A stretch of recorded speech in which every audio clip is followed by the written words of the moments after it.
Igama lami ngu-Edlove Sibindi. Ngiyafunda eGohole Primary School. Namhlanje sengikhulile ngingaka ngineminyaka engu-30. Ngiye ngathatha isinqumo sokuthi ngiphakame mangibona abanye izakhamizi abadala kunami besukuma bencedisa esikolweni. Into eyangithinta kakhulu ukuthi ngikhule ngaze ngafunda isikolo ngaze ngaqeda. Ngingazange ngibone ikhompyutha ngaze ngayibona sengimkhulu. Kodwa ngazitshela ukuthi namhlanje lo osemuva kwami ngiyafisa futhi ngiyathanda ukuthi engahadluli kulokho engidlule kikho, athole imfundo engcono okudlule yami. Ngibone kufanele kakhulu ngoba izidingo ezidingakalayo ziningi kakhulu. Njalo kuyabisela abantwana emuva ukuthi bengaphumeleli kahle ezifundweni zabo.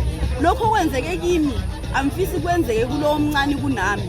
Ngibafisela ukuthi nabo bethi bekhula konke kube seduzane. Ngiyafisa futhi ukuthi ngathi wonke umuntu ongumzali engathinteka ngendlela engizizwe ngithinteka ngayo.